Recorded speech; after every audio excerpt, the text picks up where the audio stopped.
Şimdi Samsun'dayım. Samsun videosunu Tütün İskelesi'nden başlatıyorum.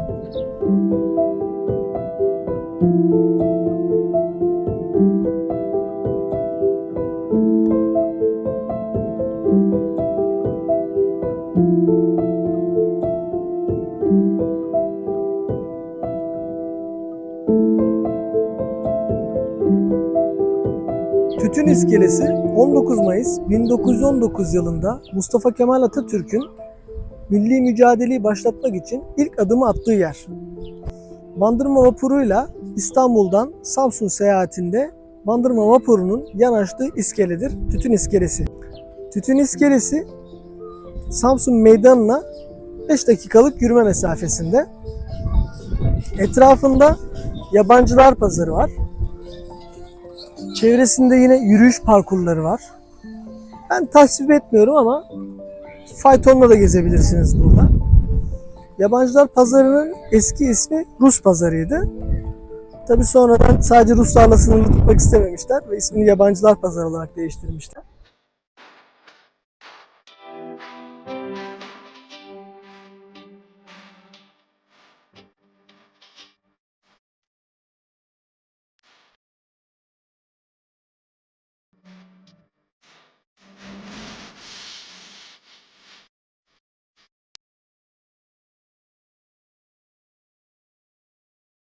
Yabancılar Çarşısı Samsun'un Tahtakale'si gibi düşünebilirsiniz. Yani burada aradığınız her şeyi bulabilirsiniz. Kıyafetler, takılar, ev eşyaları, züccaciyeler.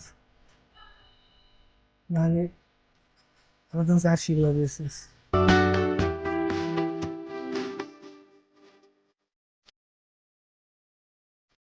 Samsun'a nasıl gelinir? Eğer Sivas ya da Amasya'da yaşıyorsanız Samsun'a trenle gelebilirsiniz. Hatta tren Samsun'un merkezine kadar geliyor. Şehirler arası otobüslerle de Samsun'a gelebilirsiniz. Otogar Samsun merkezine, yani meydanı baz alarak söylüyorum, yaklaşık 5-6 dakikalık bir uzaklıkta.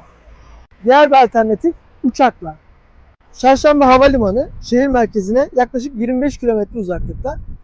Gene şehir merkezine kadar gelen servislerle yarım saatte şehir merkezine ulaşabiliyorsunuz.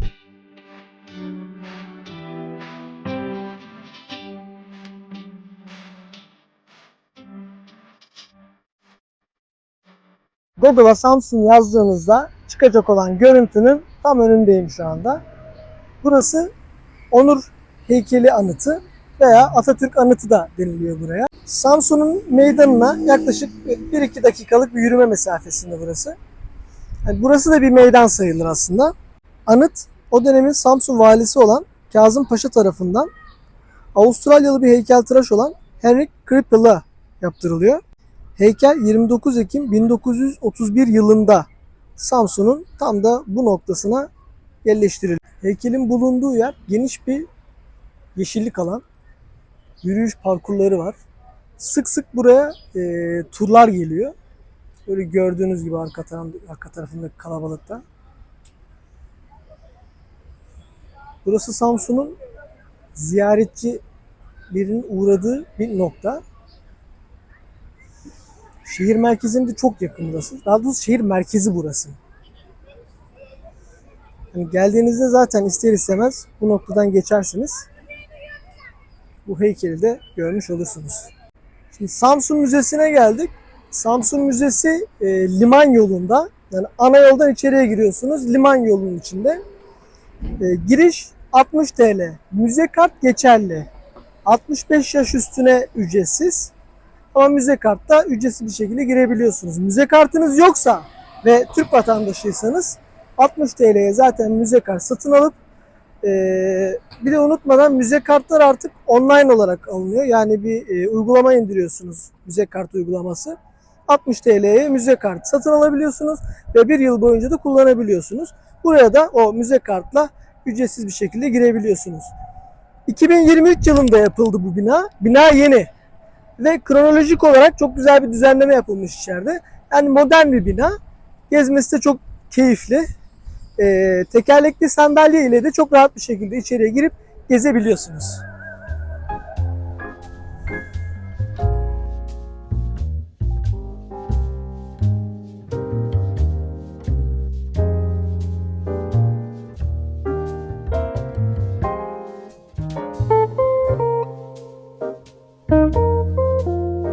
Şimdi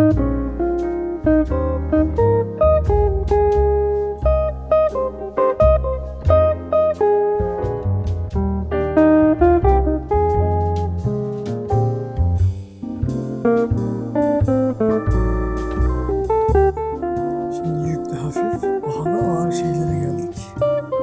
Roma döneminde takılar.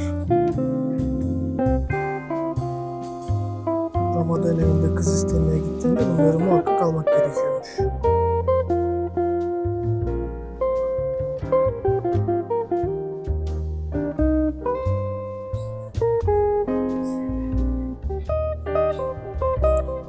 Bunlar zengin çocuk kumbaraları.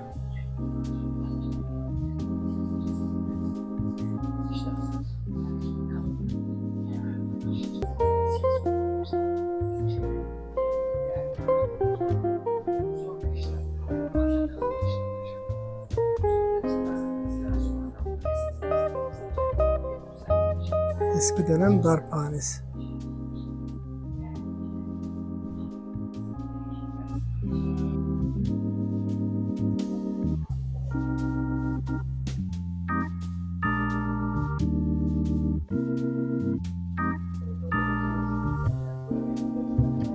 Koç üstünde Eros figürü. Kim bilir şimdi kimin canını yakmaya gidiyor.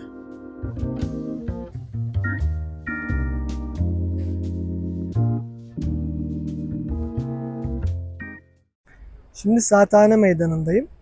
Saathane, Samsun'un ilk meydanlarından bir tanesi. Arkamda duran Saat Kulesi meydana da adını vermiş. Bu kulenin yapılma amacı tabii ki zamanı gösterme. Kule 19. yüzyılda ahşaptan yapılıyor. 1869 yılında çıkan Büyük Samsun yangınında maalesef çok büyük zarar görüyor. Ve daha sonra yerine bu arkamda gördüğünüz betondan olan Saat Kulesi yapılıyor. Buranın şöyle bir özelliği de var. Arkamda duran Büyük Cami, orası yine tarihi bir cami. Büyük Cami'nin duvarlarına deniz dalgası gelirmiş. Yani buraya geldiğiniz zaman ne demek istediğimi anlayacaksınız. Deniz biraz uzakta kalıyor. Yani bu boşluk alan sonradan doldurma. Arkamda bulunan yer Mother Dolorosa Kilisesi. 8 tane rahibin Gürcistan'dan kaçarak ülkemize gelmesiyle bu kilisenin hikayesi başlıyor. 1845 yılında.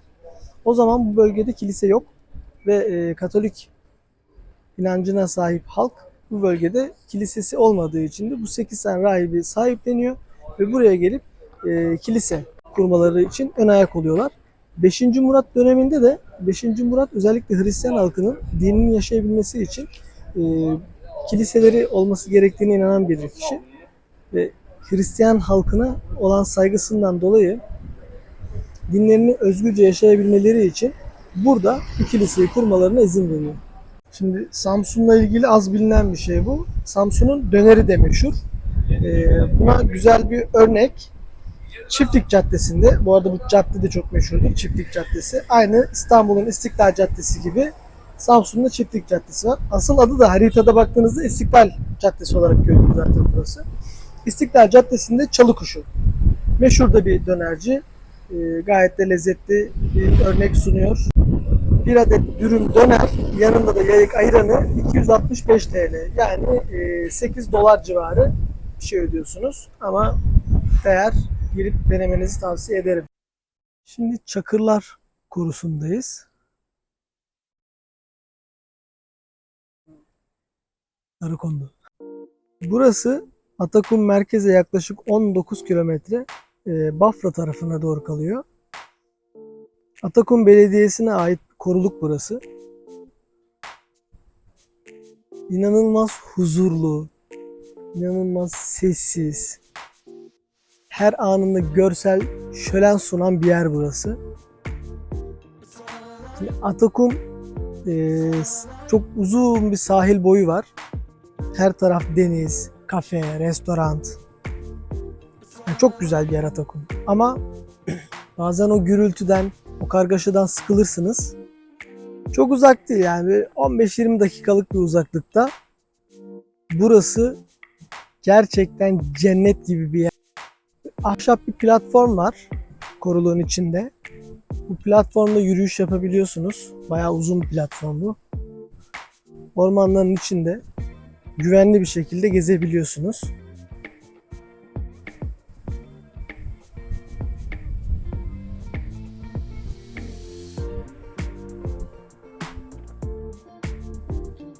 Çakırlar Korusu'nda geniş de bir mesire alanı var.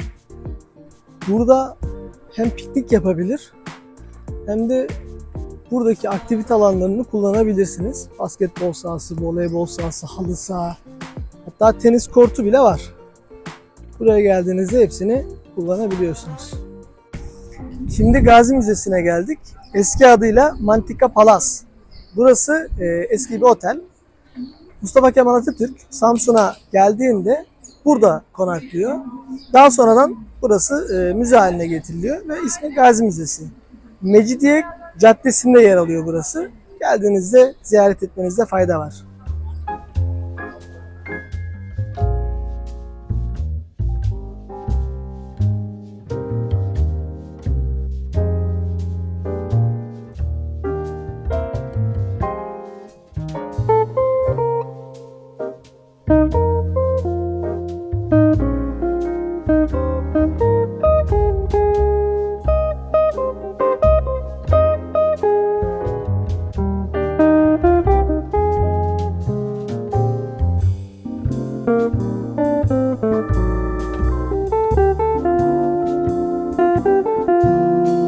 Buranın şöyle bir özelliği de var. Normalde Mantıka Palası kapalı. İşlek halde değil. Ama Mustafa Kemal Atatürk'ün Samsun'a geleceği öğrenildiğinde konaklama ihtiyacından dolayı burası bir gecede hazır hale getiriliyor. Ve Mustafa Kemal Atatürk silah arkadaşlarıyla birlikte geldiğinde bu otelde konaklıyor. Buraya giriş ücretsiz. Haftanın her günü açık. Giriş saatlerini videosunu gösterdim. Çok otantik bir şey var, havası var. Yani keşke şu anda da aktif olsa da herkes kullansa keşke.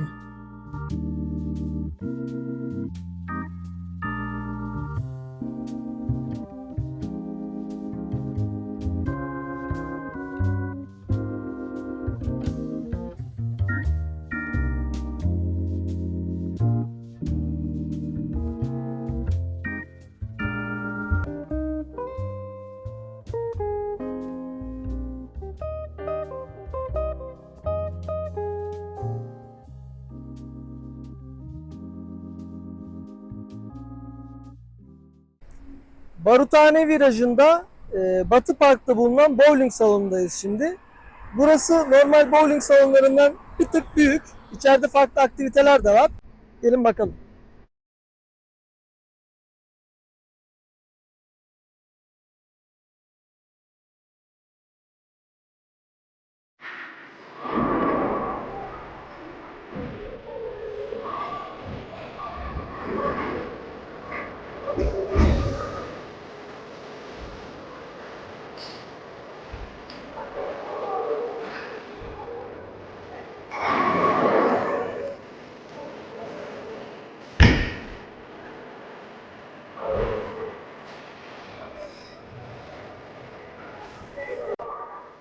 Fiyatları şu anda bowling tek oyun 20 atış kişi başı 150 TL, yani 5 dolar civarı.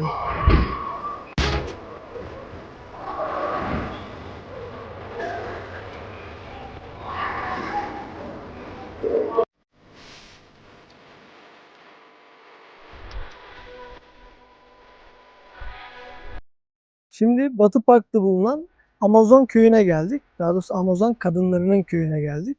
Milattan önce 3000 yıllarında Terme bölgesinde yaşayan Amazon kadınları kabile olarak erkekleri barındırmıyor. Onu temsil eden bir köye geldik şimdi.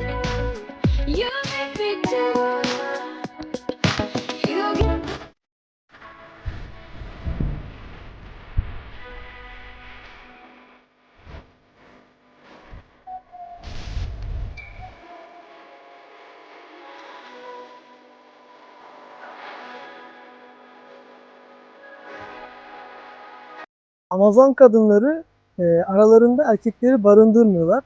Ama bir şekilde çoğalmaları gerekiyor. O yüzden bu şekilde erkekleri esir edip damızlık olarak kullanıyorlar. Aslında düşününce kötü bir şeymiş gibi de gelmedi ama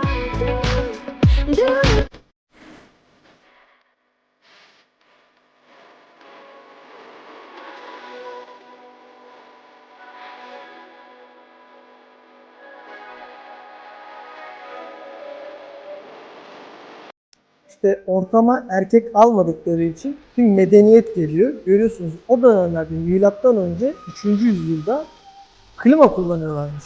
İşte erkek olmayınca medeniyet seviyeleri artıyor.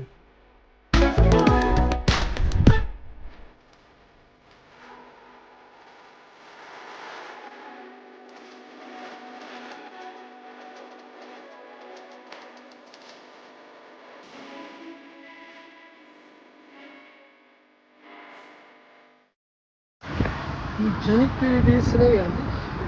Niye buraya geldik? Bu özelliğinden. Yol tarifi için buraya geldim. Canik Belediyesi'nin de şöyle bir özelliği var. Tepeden baktığımız zaman belediye binası ayrıntı şeklinde. En hızlı geçiyorum. Hemen Canik Belediyesi'nin sırtını aldığımızda sağ tarafta bir çorbacı var. Ali Baba çorbacısı. Parantez içinde vitamin çorba deniyor. Bildiğimiz mercimek çorbası ama çok da bildiğimiz değil. İçinde bolca baharat ve limon var. Daha çok böyle kışın hasta olduğunuzda gelip içiyorsunuz ve koşarak çıkıyorsunuz. Hadi gidelim şimdi çorbamız için. Bir sürü çorba çeşidi var. Vitamin dediğimiz en üstteki bu mercimek çorbası. Alttaki paça, kuru fasulye, pilav, döner. Döner her zaman kalmıyor. Döner de çok güzel ama bu saatte döner kalmaz. Buraya gelip bu menüden de faydalanabilirsiniz. Çorbamız bu.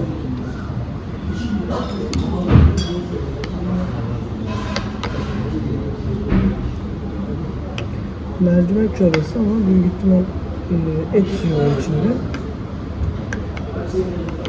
Tabii gizli tarif. Sorsam söylemeyecekler ama hani ben gene de et suyu olup olmadığını sorayım. Yani vejetaryen arkadaşlar varsa tercih etmezler. Şimdi belki de Samsun'un en güzel yerindeyim. Atakum. Atakum kilometrelerce uzanan bir kum plaja sahip. Yürüyüş parkuru, yeşil alan, bisiklet yolu ve böyle minik dostlarımızı gezdireceğimiz parkurlar, oyun alanları, restoranlar, kafeler, her kesime hitap edecek bir yeri var Atakum'un. Yani birçok yeri gezdim. Sadece Türkiye'de, yurt dışı dahil. Atakum ilk ona çok rahat girer.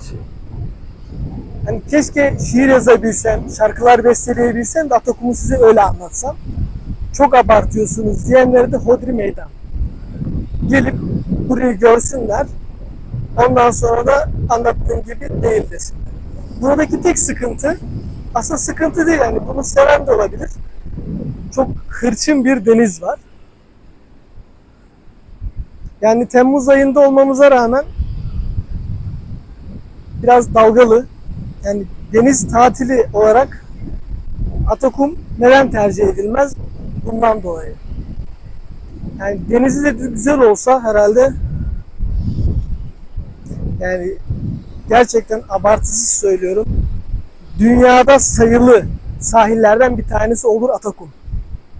Herhangi bir sahil şehrinde düşünürsünüz plaja gitsek ya da belli isimli plajlar vardır. Oraya gidelim ama kalabalık mıdır değil midir? Şimdi Atakum'da böyle bir sıkıntı yok. Çünkü belki 15 kilometre boyunca kum plajı var. Yani birazı kalabalıksa 5 dakika daha ileri gidersiniz kalabalık değildir. Atakum'da da bitmiyor bu olay. Hani İncesu, Engiz, Bafra'ya kadar sürekli sahil bölgeleri var. Kum plaj. Çok önemli bir şey ya. Kum plaj. Ve denizin içi de kum. Sadece plajı değil. Yani denizin içine de yürüyerek gidebiliyorsunuz. Anlatılmaz yaşanır. Atakum'a muhakkak ama muhakkak gelmeniz gerekiyor. Yani ölmeden önce yapılması gereken 10 şeyden biri Atakum'u gelip gezmek. Şimdi çok tatlı bir mekandayım Atakum'da. Madam'ın kahvesi. Aslında burası bir franchising ama burada tatlıları kendileri yapıyorlar. Müthiş lezzetli ve taze. Denemenizi tavsiye ederim. Tekerlekli sandalyede de bahçeye giriş yapabilirsiniz.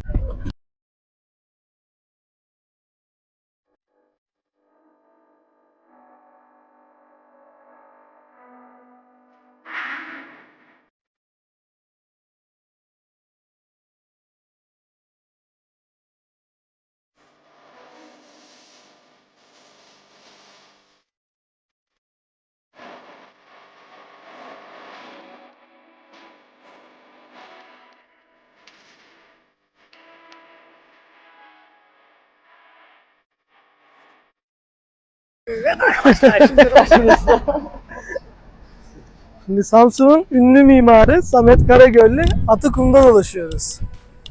Atakum'un uçsuz bucaksız sahilinde. Şimdi Bafra pidesi yemeye geldik.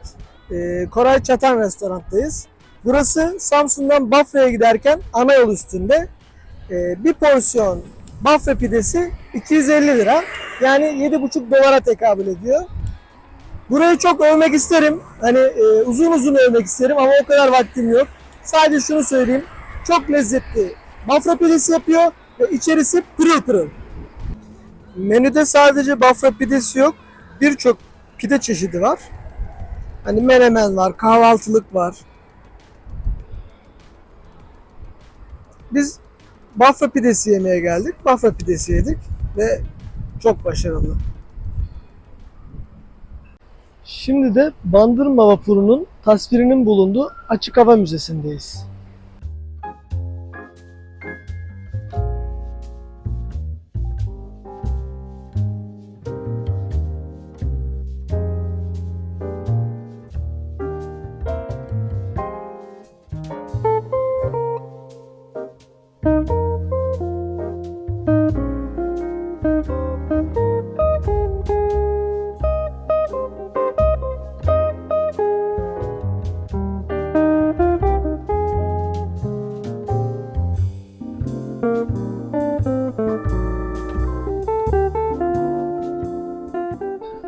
...19 Mayıs 1919 yılında Mustafa Kemal Atatürk ve arkadaşlarını taşıyan, İstanbul'dan Samsun'a getiren gemi Bandırma Vapuru. Tabii arkamda bulunan Bandırma Vapuru'nun bir benzeri, daha doğrusu orijinali değil. Orijinali 1925 yılında görevini tamamlıyor. Bir armatöre satılıyor ve hurdaya ayrılıyor. Bu arkamda gördüğünüz ise Bandırma Vapuru'nun birebir aynısı yapılarak buraya açık hava müzesi haline getiriliyor ve ziyaretçilere açılıyor.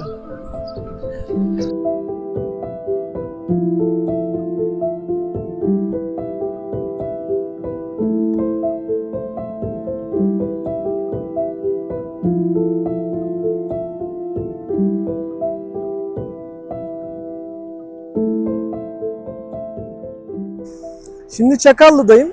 Çakallı, Samsun'un Kavak ilçesinin bir mahallesi. Burası Samsun'u Anadolu'ya bağlayan yol. Eskiden de buradan ticaret kervanları geçermiş. Sağlı sollu hanlar var. Yeme içme ihtiyaçlarını buradan giderdilermiş. Günümüzde de bu gelenek devam ediyor. Sağlı sollu restoranlar var. Buranın ünlü bir menemeni var. Çakallı menemeni. Geldiğiniz zaman muhakkak denemenizi tavsiye ediyorum. Hemen hemen hepsi güzel yapıyordur eminim. Herkesin damak zevki de farklıdır. Benim favorim burası. Demircioğlu. Burası Samsun'dan Ankara yolu yani. Burası zaten Ankara yolu. Samsun'dan Ankara'ya doğru giderken en sonda kalan restoran. Küçük bir hatırlatmada da bulunayım.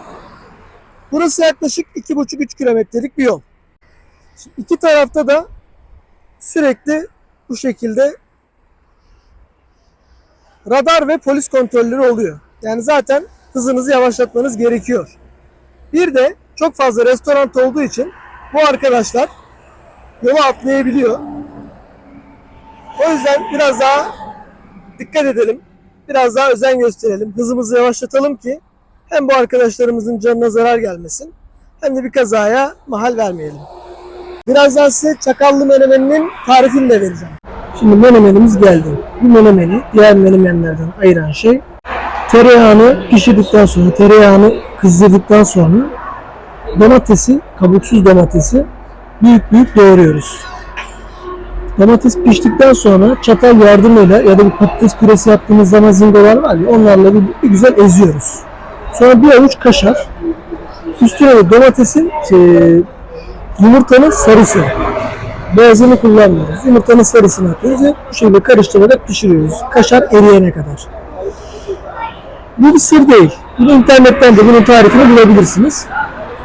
Eğer bunun bir sırrı varsa o da şu: domatesi tarla veya bahçe domatesi kullanacaksınız. Yani kışın ya da sarada yetişen ya da nerede yetiştiği belli olmayan domatesleri kullanırsanız hiçbir lezzeti olmuyor. Ama tarla veya bahçe domatesi kullanırsanız bu tarifle müthiş bir menemen oluyor. Bir kişilik menemenin fiyatı 160 TL. Yani aşağı yukarı 5 dolar civarı. Yani Samsun videomu burada noktalıyorum.